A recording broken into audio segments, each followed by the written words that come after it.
네, 그 지난 시간에 채무 불이행이라는 것과 관련돼서 우리가 여러 가지 얘기를 나눴고요.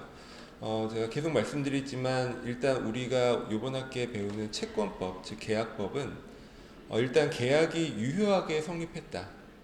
즉 계약이 무효나 뭐 취소 사유 없이 유효하게 일단 성립했다라는 걸 전제로 하고요. 계약이 유효하게 성립했다라면 그 계약 당사자 사이에서 여러 가지 채권, 채무, 즉 법적인 권리 의무 관계가 생기잖아요. 그래서 이제 그 법적인 권리 의무, 특히 채무를 채무자가 이행을 해야 되는데 그때 이행을 하지 않았을 때, 그러니까 채무자가 채무를 이행해야 되는데 제때 또는 제대로 된 내용으로 이행을 하지 않았을 때, 그때 채무자가 책임을 져야 한다라는 것이 채무 불이행 책임의 문제입니다. 그러니까 계약이 무효가 되거나 취소가 되거나 하는 경우에는 채무 불이행 책임이라는 것이 문제가 되지 않아요. 그럴 경우에는 아예 채무 자체가 없기 때문에 채무 불이행 또는 채무를 이행했다, 뭐 채무를 불이행한다 이런 것은 일단 계약이 유효하고 채무가 유효하게 존재한다는 것을 전제한다라는 것 좀 생각해 두시면 좋을 것 같고요. 일단 그래서 채무 불이행은 말씀드린 것처럼 채무자가 채무를 이행하지 않는 것인데 그때 이제 채무자에게 채무를 이행하지 않았다는 것에 대해서 이제 책임을 물으려면 가장 중요한 것이 채무자의 고의나 과실이 필요합니다. 즉 채무자의 고의나 과실로 인해서 채무를 이행하지 않았을 때 채무자에게 책임을 묻겠다. 그러니까 채무자가 채무를 이행하지 않았지만 채무자의 고의나 과실이 아닌 뭐 다른 이유로 뭐 천재지변이나 뭐 다른 이유로 이행을 안 했다, 못했다라고 하면 그런 경우에는 채무 불이행 책임을 묻지 못한다라는 뜻이고요. 그래서 이때 채무 불이행은 크게 보면 뭐 몇 가지 더 나오긴 하지만 크게 보면 두 가지로 나눌 수가 있습니다. 즉 채무자가 이행이 가능한데도 불구하고 이행기가 지나도록 채무를 이행하지 않은 것이에요. 그걸 이행지체라고 하고요. 또 하나는 이행불능이죠. 그러니까 애초에 그냥 애초가 아니라 채무자가 채무를 이행하는 것이 불가능하게 된 경우 이것을 이행불능이라고 합니다. 다만 이 중에서 이행이 불가능한데 그게 계약 체결 당시 즉 계약을 체결할 때부터 처음부터 이행이 불가능한 경우는 여기에 해당하지 않는다라고 했습니다. 즉 이렇게 이행 불능의 문제는 채무 불이행 책임의 문제는 후발적 불능 즉 계약을 체결할 때는 멀쩡했는데 나중에 불가능하게 됐을 때가 이제 이행 불능의 문제가 되는 것이고요. 그게 아니라 처음부터 불가능하게 된 경우에는 그런 경우는 우리가 앞에서 본 계약 체결상의 과실 책임이라는 것으로 이제 해결을 한다라고 말씀드렸습니다. 그래서 이런 채무 불이행이 성립했을 때 그 효과가 어떤 것들이 있냐 우리가 지난 시간에 여기를 보다 말았어요. 그래서 채무 불이행 책임이 성립하면 그 효과로서 일단 강제로 이행을 할 수 있도록 청구할 수 있는 권리가 생기겠죠, 채권자가. 근데 물론 이것도 경우에 따라서 채무의 성질상 강제 이행이 부적합한 경우가 있습니다. 뭐 예술가, 뭐 화가나 뭐 음악가가 어떤 창작을 하도록 하는 그런 계약상의 의무가 있다. 이런 것들은 본인이 직접 그런 창작을 하지 않았을 때 이거를 법적으로 강제한다는 것이 부적합하거든요. 그래서 이런 특별한 채무의 경우에는 강제이행 청구권이 성립하지 않을 것이고 그런 경우에는 그냥 뭐 손해배상의 문제로 해결하겠죠. 그리고 두 번째는 손해배상 청구권입니다. 당연히 채무 불이행으로 인해서 손해가 발생했으면 손해에 대해서 배상하라, 이렇게 금전으로 배상하라 라고 청구를 할 수가 있습니다. 근데 이때 손해배상의 원칙적인 범위는 통상적인 범위, 즉 채무 불이행으로부터 통상적으로 발생하는 범위 내에서 손해를 배상해야 된다. 이걸 통상손해의 원칙이라고 합니다. 근데 경우에 따라서 아주 특별한 사정으로 인한 특별 손해가 있을 수 있잖아요. 그러니까 채무자가 채무를 이행하지 않음으로 인해서 연쇄적으로 어떤 후속적인 손해가 발생하는데 굉장히 특별한 사정으로 손해가 발생한다.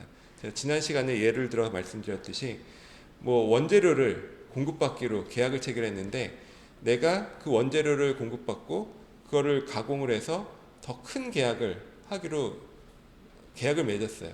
그래서 원재료만 공급받으면 내가 더 큰 계약을 통해서 큰 돈을 벌 수 있는 기회가 있었는데 원재료 공급업자가 제때 그 원재료 공급하는 약속을 어겼다, 채무를 불이행했다라고 하게 되면 통상손해라고 하면 원재료를 제때 공급하지 못한 그 손해의 범위 내에서만 배상을 청구할 수 있다는 얘기죠. 근데 여기서는 특별한 사정이 있잖아요. 그걸 가져다가 가공을 해서 더 큰 이익을 얻을 수 있는 기회를 날렸다라는 것이 특별 사정으로 인한 손해죠. 그럼 여기까지 그 원재료 공급업자가 채무를 불이행한 데 대해서 여기까지 손해를 배상을 청구할 수 있느냐? 원칙적으로는 안 된다는 것이고요. 우리가 배운 것처럼 그 특별한 사정을 그 원재료 공급업자, 즉 채무자가 알았거나 알 수 있었을 때에 한해서만 배상을 청구할 수가 있습니다. 그래서 이제 말씀드린 것처럼 이런 사정이 있다라고 하면 애초에 그 원재료 공급업자하고 계약을 체결할 때 이거를 명시를 해야 돼요. 계약 체결 과정에서 이제 명시를 하거나 또는 뭐 적어도 그 계약서상에 명시를 하거나 아니면 적어도 알려주거나 이런 것들이 필요합니다. 그런 것들을 하지 않으면 특별한 사정으로 인한 손해는 배상을 청구할 수 없고 그냥 통상 손해의 범위 내에서만 배상을 청구할 수 있다라는 것이고요. 그 다음에 이제 세 번째 효과, 채무불이행 책임이 생겼을 때 세 번째 효과는 계약을 해지할 수 있다라는 것입니다. 그러니까 계약을 없는 것으로 처음부터 없는 것으로 이제 되돌릴 수 있다라는 그런 뜻이에요. 그래서 이때 계약의 해제는 법에서 정한 해제 발생 사유가 있고 또 약속으로 당사자끼리 약속으로 또 정할 수가 있습니다. 그걸 약정 해제라고 합니다. 근데 약정 해제는 굉장히 다양한 게 있을 수 있어요. 우리가 계약을 체결하면서 그냥 뭐 한 달 뒤에 뭐 무슨 일이 발생하면 뭐 계약을 해지할 수 있도록 하자라고 자기들끼리 얼마든지 약속을 할 수 있거든요. 약정 해제는 자기들끼리 정하는 거니까 특별히 문제되지 않습니다. 근데 민법에서 정해놓은 해제권 사유가 있어요. 그게 뭐냐면 바로 이 채무불이행 책임입니다. 즉 채무자가 주된 채무를 이행하지 않았을 때 그에 따라서 채권자 쪽에서 그 계약 관계를 그냥 해제해 버릴 수가 있습니다. 계약의 구속력으로부터 벗어날 수 있다는 뜻이죠. 근데 우리가 앞에서 이행지체와 이행불능을 이제 구별을 했었는데요. 이때 이행지체와 이행불능의 경우 각각 해제권의 그 행사 요건이 달라집니다. 그러니까 이행지체라는 거는 이행이 가능한데도 채무자가 이행기에 이행을 하지 않고 그냥 넘겼다라는 그런 뜻이잖아요. 그게 이행지체죠. 그래서 이행지체가 발생했다고 해서 채권자 쪽에서 바로 계약을 해제한다 라고 할 수 없다는 것이고요. 뭐를 거쳐야 됩니다. 그게 뭐냐면 채권자 쪽에서 상당한 기간을 정해서 채무자에게 계약의 이행을, 채무 이행을 최고를 하고, 여기서 최고라는 거는 독촉한다는 뜻이에요. 빨리 돈 갚아라, 언제까지 돈 갚아라, 언제까지 채무를 이행하라 라고 한 번 더 기회를 주고 그 기간까지 이행을 안 했을 때 비로소 이제 해제를 할 수 있다라는 그런 뜻입니다. 반면 이행 불능의 경우에는 이제는 이행이 불가능해진 것이죠. 근데 이행이 불가능한 상태에서 한 번 더 기회를 주고 뭐 독촉을 한번 해보고 그러고 나서 해제할 수 있다라고 하면 굉장히 불합리하겠죠. 그래서 이행 불능의 경우에는 최고 없이 바로 즉시 해제가 가능합니다. 네, 최고 없이 바로 즉시 해제가 가능하다. 그래서 요건의 차이가 있다는 거예요. 나중에 우리가 해제의 발생 요건, 해제권의 행사 요건에 대해서는 다시 한번 우리가 자세하게 공부를 할 거예요, 뒤에서. 근데 이게 이제 중요한 이유가 있죠. 많은 분쟁 사례에서 이런 사례들이 있어요. 그러니까는 채권자 쪽에서 또는 계약의 당사자 쪽의 한쪽이 계약을 나는 해제하겠다라고 의사표시를 합니다. 그러고 나서 본인이 정말 계약이 해제된 줄 생각을 해요. 근데 해제의 의사표시, 해제하겠다라고 의사를 표시한 것이 중요한 것이 아니라 해제에 대한 요건을 갖추고 해제의 의사표시를 해야 계약이 해제되는 것이거든요. 근데 많은 경우에 이 요건을 갖추지 못하는 경우들이 있어요. 그리고 요건을 갖추지 못하고 계약을 해제했다라고 생각을 하고 다음에 뭐 다른 사람과 뭐 다른 식의 계약을 한다거나 이렇게 됐을 때 아직 계약이 살아있는 것이죠.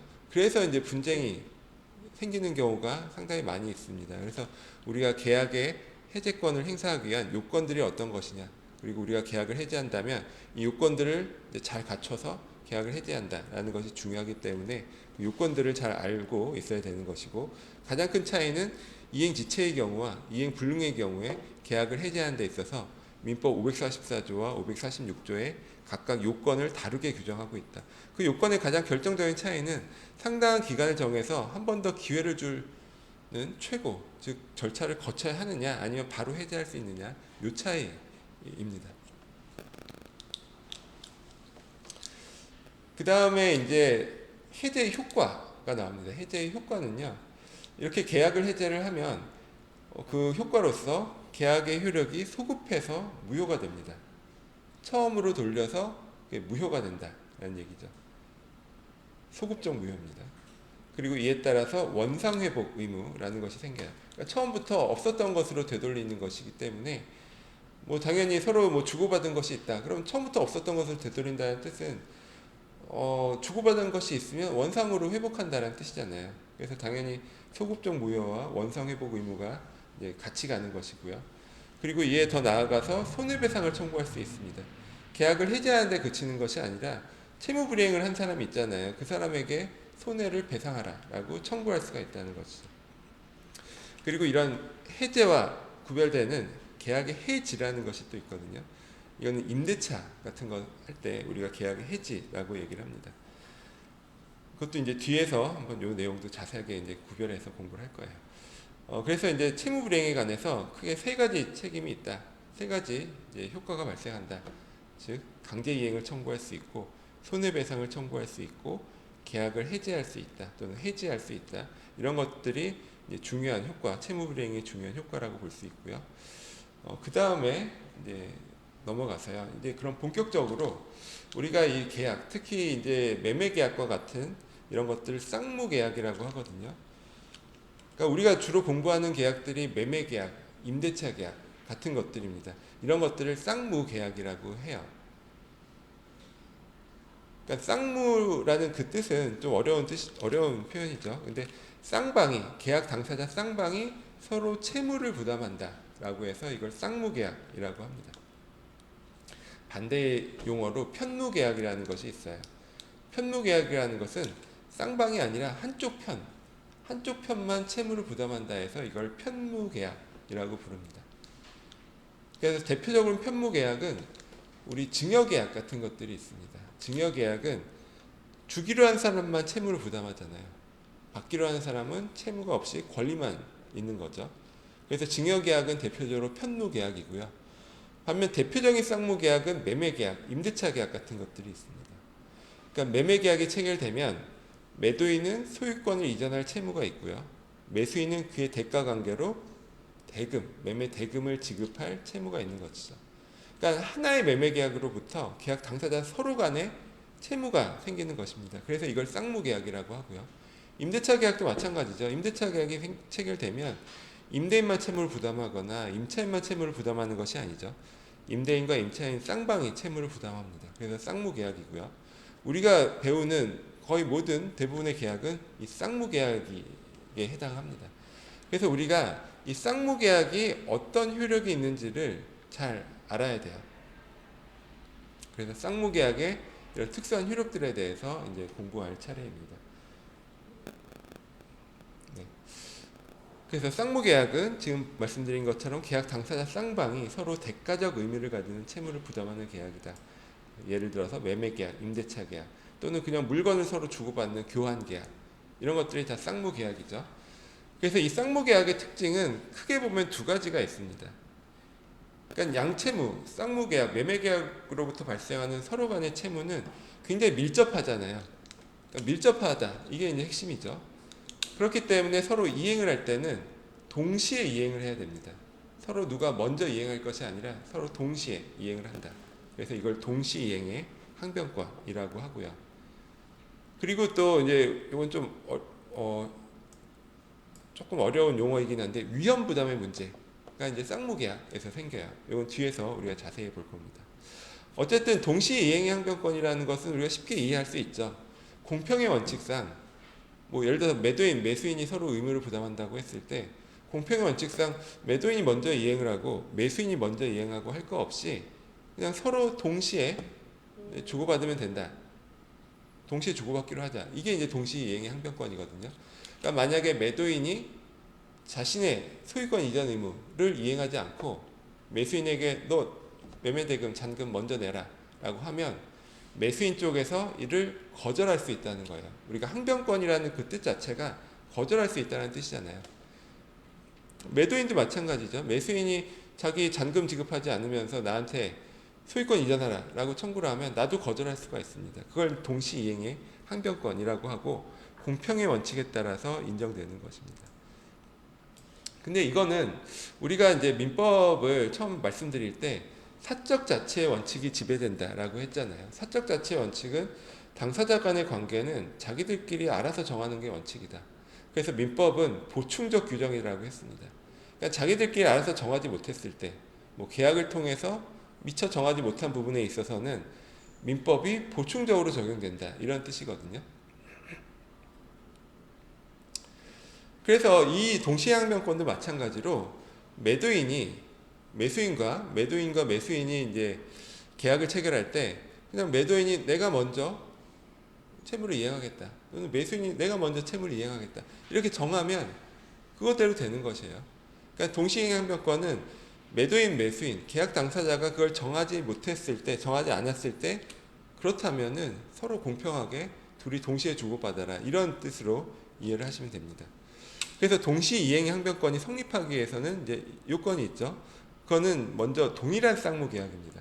즉 하나의 매매계약과 같은 하나의 쌍무계약으로부터 서로 당사자 사이에서 서로 대가적인 채무가 발생했을 때 이게 첫 번째 요건이에요. 동일한 쌍무계약으로부터 대가적인 채무가 서로 간에 발생할 것. 이게 이제 첫 번째 동시이행 항변권의 성립 요건이고요. 매매계약을 생각하시면 되죠. 그 다음에 두 번째로 상대방의 채무가 변제기에 있어야 합니다. 당연히 그렇겠죠. 그러니까 상대방이 나한테 채무를 이행하라 라고 청구를 했는데 나의 채무는 지금 당장 지금 변제기에 있어요. 이행기에 도달한 거죠. 근데 상대방의 채무는 아직 한참 남아있다 라고 했을 때 내가 너도 채무를 이행해야 나도 채무를 이행하겠다 라고 주장하면서 동시항변권을 주장하면서 채무 이행을 거절할 수는 없겠죠. 우리가 상식적으로. 그래서 당연히 상대방의 채무가 변제기에 있어야 합니다. 즉 선이행 의무자는 항변권이 원칙적으로 인정되지 않아요. 선이행 의무자라는 것은 먼저 의무를 이행해야 될 사람이죠. 먼저 의무를 이행해야 될 사람. 그리고 이제 그 다음 요건으로는 상대방이 자기 채무의 이행 또는 이행 제공 없이 나한테 청구를 할 것. 그러니까 상대방이 자기 채무를 이행하면서 나보고 이행해라 라고 하면 내가 거절할 수가 없죠. 그게 아니라 상대방이 자기 채무를 이행을 하지 않으면서 나보고 청구할 때 내가 동시에 항변권을 주장하면서 내 채무 이행을 거절할 수 있다. 이런 뜻입니다. 그래서 이제 이와 관련돼서 한번 예를 들어서 매매계약을 예를 들어서 말씀을 드리면요. 이런 거예요. 우리가 이제 매매계약을 A라는 사람이 매도인이고요. B라는 사람이 매수인입니다. 그래서 두 사람 사이에서 매매계약이 체결됐어요. 그럼 매매계약이 체결되면 매도인은 매수인에게 소유권을 이전해야 될 의무가 생기죠. 반면 매수인은 매도인에게 매매 대금을 지급할 의무가 생기고 이게 서로 간에 쌍방 간에 대가적인 채무가 생기는 거잖아요. 그리고 이게 뭐로부터 발생하죠? 매매 계약이라는 하나의 계약으로부터 발생을 하는 거죠. 그래서 이걸 매매 계약을 쌍무 계약이라고 하죠. 매매 계약이 성립하면 둘 사이에 서로 대가적인 채무가 매매 계약 하나로부터 발생하는 것입니다. 그래서 쌍무 계약인데 우리가 일반적인 매매 계약은 사실 그렇게 복잡할 것은 없어요. 우리가 마트에서 물건을 사는 것도 다 매매 계약이다 말씀을 드렸거든요. 우리가 보통 그런 인식을 안 하잖아요. 마트에서 물건을 살 때 내가 무슨 계약서를 쓰고 뭐 이렇게 하지 않잖아요. 그래서 이런 것도 매매 계약이냐라고 생각할 수 있지만 그것도 계약입니다. 우리가 이제 앞 시간에 뭐 청약의 유인 뭐 이런 것들을 공부를 했거든요. 그때 청약이라는 것은 그러니까 청약을 하고 상대방이 승낙을 하면 계약이 체결이 되고 계약이 성립하잖아요. 근데 예를 들어 마트에서 이렇게 물건을 가격표를 붙여놓고 물건을 진열하는 것을 우리가 청약으로 본다고 했어요. 그러니까 청약이라는 것은 구체적으로 내가 이 물건을 얼마에 팔겠다라고 불특정 다수인에게 의사표시를 한 거예요. 그러니까 청약이 특정한 한 사람에게 내가 이걸 얼마에 팔겠다라고 의사표시를 하는 청약도 있지만 불특정 다수인을 상대로도 청약을 할 수가 있습니다. 그럼 마트에 뭐 1,000원, 뭐 어떤 음료수가 1,000원이다라고 가격표 붙여놓고 진열을 했으면 마트 주인은 이거를 내가 1,000원에 불특정 다수인에게 팔겠다라고 청약을 한 것이고, 내가 그거를 고객이 그걸 가져다가 마트 주인에다 건네주면서 카드를 결제를 하겠다고 돈을 내는 것은 승낙을 하는 거야. 그래서 마트 주인이 나는 당신한테 못 팔겠다 이렇게 못 하는 거예요. 우리가 이제 청약과 청약의 유인에 대해서 지난 시간에 구별해서 말씀을 드렸죠. 청약의 유인이라는 거는 확정적 의사표시가 아니라 당신이 나한테 청약을 하라라는 그런 유인을 하는 행위고, 그 청약의 유인 광고를 보고 상대방이 나는 이거 사겠다라고 의사표시를 하는 것을 청약으로 보는 것이고요. 그러고 나서 청약을 유인한 그 사람이 이거에 대해서 승낙 여부를 결정할 수가 있습니다. 그 구인 광고 생각하시면 된다고 했어요. 우리가 구인 광고를 할 때 어떤 그 구체적인 채용 조건이나 뭐 월급이나 뭐 어떤 직무에서 어떤 커리어가 필요하다 뭐 이런 것들을 다 적어놓고 구인 광고를 내잖아요. 그럼 구직을 하는 사람이 그걸 보고 그 회사를 찾아갑니다. 그때 만약에 그 구인 광고가 청약에 해당한다라고 하면 그 조건에 맞는 구직자가 회사에 찾아가면 이게 승낙에 해당하는 것이고, 그럼 회사가 채용을 거절할 수가 없다는 뜻이에요. 근로계약이 바로 성립하는 거죠. 근데 우리 그 법적으로는 그렇게 보진 않아요. 그러니까 구인 광고를 청약의 유인으로 보고, 그럼 그걸 보고 구직자가 나는 거기 회사에 입사하겠다라고 청약을 하는 것이고요. 그리고 이제 그 회사에서 면접을 보고 뭐 관상도 좋고 괜찮다 그러면은 채용을 하는 게 승낙인 것이죠. 그렇게 이루어지는 것이 계약과 근로계약의 관계이고, 그때 나오는 것이 청약의 유인이에요. 그래서 우리가 일반적으로 마트에서 물건 가격표 붙여놓고 물건을 진열하는 것은 청약의 유인이 아니라 청약에 해당하는 것으로 봅니다. 그럼 뭐 지금 말씀드린 것처럼 이 일반적으로 마트에서 그 물건을 사는 것은 계약의 체결, 즉 청약, 승낙, 그리고 계약의 이행까지 동시에 이루어지잖아요. 내가 그 물건을 진열대에서 가져와서 카드 결제로 내놓고 그래서 카드 결제를 하고 그 물건을 바로 받아가죠. 그러니까는 계약이 체결된과 동시에 계약의 이행까지 그냥 한꺼번에 다 처리가 되기 때문에 우리가 이것도 계약이다라고 별로 생각을 못한다라는 거예요. 근데 우리는 지금 공부하는 것은 부동산 매매 계약이죠. 그러니까 부동산 매매 계약은 이것과 다른 굉장히 복잡한 특성이 있습니다. 그 가장 큰 이유는 마트에서 물건을 사는 것과 달리 부동산은 매매 대금이 굉장히 고가잖아요. 굉장히 비쌀 수밖에 없습니다. 그래서 부동산에 대해서 매매 대금을 지급할 때 한꺼번에 지급하는 경우가 없어요. 보통 어떻게 하냐면 매매 대금 중에 예를 들어 1월 1일 날 계약금 10% 지급하고 2월 1일 날 중도금 지급하고 3월 1일 날 뭐 잔금 지급하고 이런 식으로 매매 대금을 상당 기간에 걸쳐서 나눠서 매수인이 지급을 하게 됩니다. 그러면은 이게 사실 매수인의 매매 대금 지급 의무는 이렇게 나눠서 지급을 하는데, 그럼 매도인의 의무는 어떻게 이행을 할까요? 매도인은 소유권을 이전해야 되잖아요.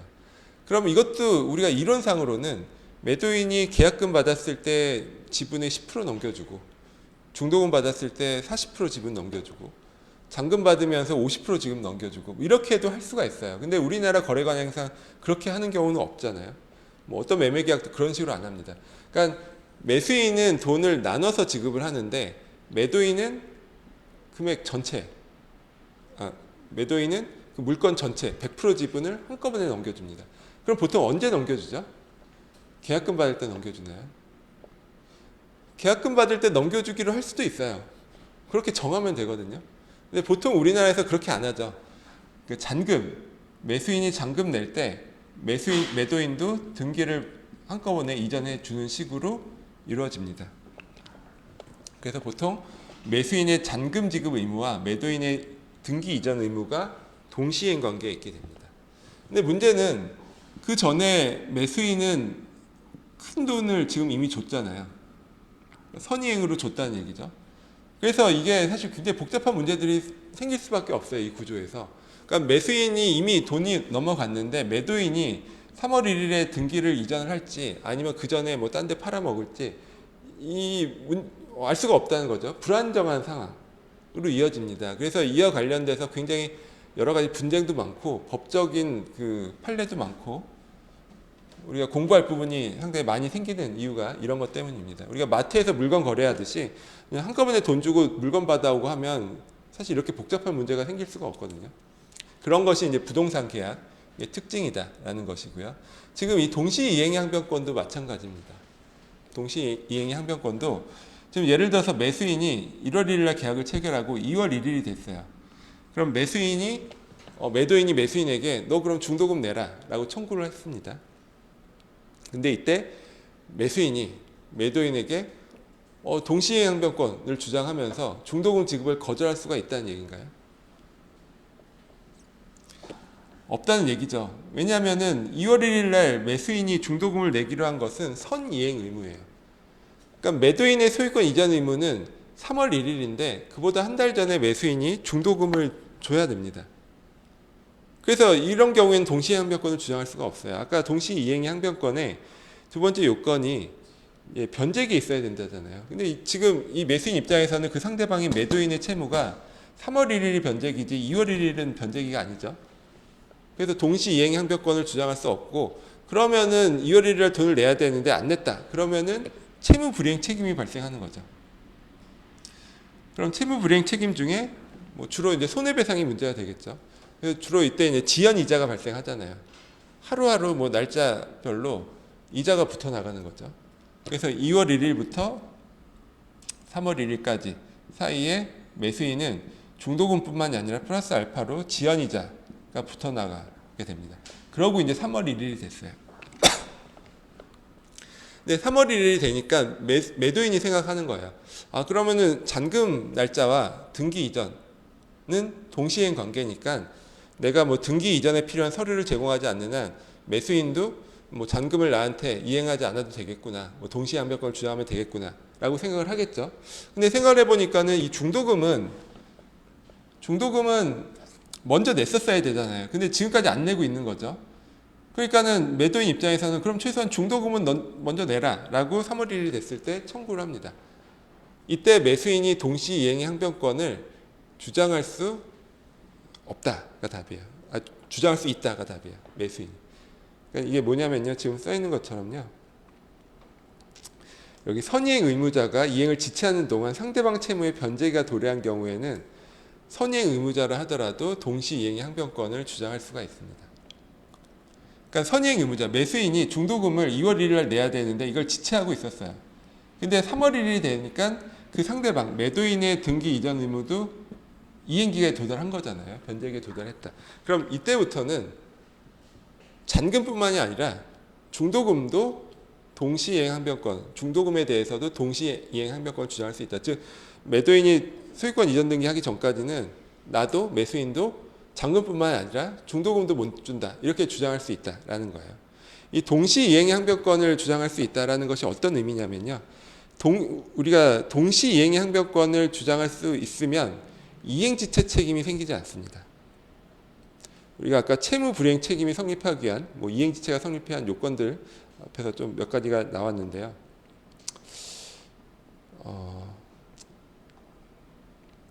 그러니까 이게 지난주에 했었는데, 그러니까 이행지체가 성립하기 위한 요건은 이행기가 도래하고 이행이 가능하고 이게 112페이지 슬라이드 112번이죠. 이행기가 도래하고 이행이 가능하고 채무자의 귀책사유 즉 고의과실이 있고 네 번째로 위법성이 있어야 돼요. 즉 동시이행 항변권을 주장하면서 내가 이행을 거절하는 것은 위법성이 없잖아요. 내가 정당한 권리에 따라서 이행을 거절하는 것이니까. 근데 동시이행 항변권이 없으면 이행 지체, 손해배상, 지연이자 이런 것 책임을 져야 된다라는 그런 뜻이죠.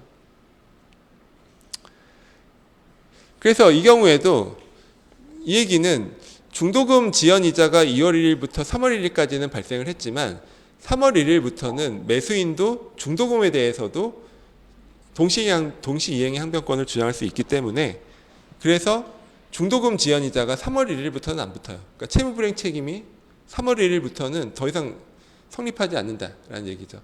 그래서 매수인 입장에서는 2월 1일부터 3월 1일까지 사이에서만 지연이자를 부담하면 되고 3월 1일부터는 매도인이 소유권 이전 등기를 하기 전까지는 중도금이든 잔금이든 중도금에 대한 지연이자든 다 동시행 항변권을 주장할 수 있다라는 그런 뜻입니다. 그런 것이 요건이고요. 그래서 이제 효과는 여기 이제 간단하게 나오죠. 일단 이행을 거절할 수 있다. 동시행 항변권을 성립하면 상대방이 이행을 제공할 때까지 내 채무의 이행을 거절할 수가 있습니다. 근데 이때 이행을 거절하기 위해서는 당연히 상대방이 청구할 때 내가 동시행 항변권을 주장하면서 적극적으로 거절의 의사표시를 해야 되는 거죠. 그래서 항변권 행사가 필요하다 이렇게 표현을 하고 있어요. 근데 이제 더 중요한 것은 이행지체 책임이 저지가 됩니다. 즉 항변권이 있다라는 존재 자체만으로 이행기에 이행하지 않아도 이행지체 책임, 뭐 손해배상이라든지 지연이자라든지 이런 것들이 생기지 않는다라는 얘기입니다.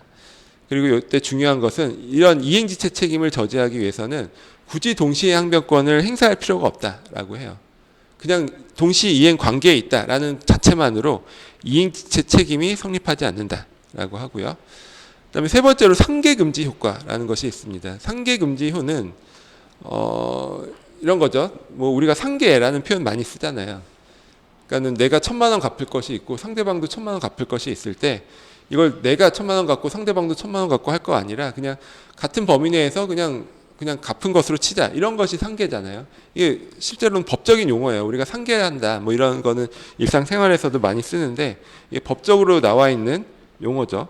그래서 상계를 할 수 없습니다. 동시 이행의 항변권이 붙은 채권을 자동 채권으로 하여 상계가 불가하다. 이게 우리 이제 교재에는 왜 그런지 이게 자세하게 설명이 나와 있어요. 근데 사실 여기 보면은 자동 채권으로 하여 상계가 안 되는 것이고 뭐 수동 채권으로 하여서는 뭐 상계가 가능하다 이런 표현도 나오거든요. 실제 뭐 중개사 시험에서도 뭐 그런 지문들이 나오는데 사실 이게 좀 복잡한 내용입니다. 그래서 여기까지 설명을 드리면 좀 너무 이제 복잡해질 것 같아서 그냥 간단하게 말씀을 드리면 그냥 만약에 이거를 상계를 할 수 있다라고 하면 상대방이 이제 동시행 항변권을 무력화시킬 수가 있거든요. 그래서 이제 그런 차원에서 동시 이행의 항변권이 붙은 채권을 자동 채권으로 해서는 상계를 할 수 없도록 그렇게 하고 있습니다. 그래서 그냥 뭐 시험이나 중개사 시험이나 이런 거 대비를 하신다면 그냥 세 번째 효과는 상계가 안 된다. 뭐 이 정도 알아두시면은 뭐 충분할 것 같아요. 근데 이때 상계를 금지하는 효과도 아까 이행지체 책임을 저지하는 효과와 마찬가지로 항변권 행사가 불필요합니다. 그러니까 이런 것도 중개사 시험이 많이 나오거든요. 동시행 항변권의 효과가 이렇게 4가지가 있는데 이 중에 항변권 행사를 할 필요 없이 그냥 존재 자체만으로 발생하는 효과가 이행지체 책임을 저지하는 효과랑 상계금지 효과이고요. 그 밖에 이행 거절 권능이나 지금 보는 소송상 효과로서 상한 이행 판결 이런 것들은 항변권을 주장을 해야 발생하는 효과입니다. 동시에 항변권을 주장하면서 적극적으로 거절의 의사표시를 해야 발생하는 효과와 그렇지 않고 존재 자체만으로 발생하는 효과를 좀 구별할 필요가 있습니다. 그래서 소송상 효과로서 상환 이행 판결이라는 것은요, 이런 거죠. 원래 내가 이행기에 이행을 했었어야 됩니다. 근데 이행을 하지 않았죠. 그래서 상대방이 너 이행기에 이행하지 않았으니까 책임져라 라고 소송이 들어오면 내가 소송에서 패소를 하겠죠. 패소를 하고 상대방이 승소를 하는 뭐 이런 게 원래 원칙인데 지금 나는 동시 이행의 항변권이라는 걸 주장하고 있잖아요. 그래서 이제 법원의 입장에서는 이거를 뭐 원고가 승소, 피고가 패소로 하기도 그렇고 그렇다고 해서 동시 항변권을 주장한다는 것은 서로 간에 지금 이행을 안 하고 있는 상태이기 때문에 그러면은 피고가 승소하고 원고가 패소했다. 이렇게 할 수도 없어요. 그러니까는 그 중간 정도의 판결을 하게 됩니다. 그게 뭐냐면 상환 이행 판결이에요. 그러니까 네가 이기고 네가 지고 한 거 없이 그냥 니들 둘이 서로 동시에 이행하라라고 판결을 합니다. 서로 상환해서 이행을 하라라고 판결을 한다는 것이죠. 그래서 그런 상환 이행 판결도 이 동시 이행의 항변권의 효과다라고 보통 우리가 이제 뭐 시험에도 많이 나오고 뭐 책에도 뭐 자주 나오는 표현이죠. 근데 이런 상환 이행 판결 자체가 생각을 해보면 피고가 가만히 있으면 내가 동시 이행 항변권을 주장하지 않고 가만히 있으면 법원에서 이런 판결을 해주지 않아요. 내가 적극적으로 주장을 할 때 동시 이행 항변권을 주장할 때 상환 이행 판결을 받게 됩니다. 그런 것들이 이제 동시 이행 항변권의 네 가지 효과다라고 할 수 있습니다. 네, 다음으로 잠시 쉬었다가 이제 위험 부담의 문제에 이어서 공부하겠습니다.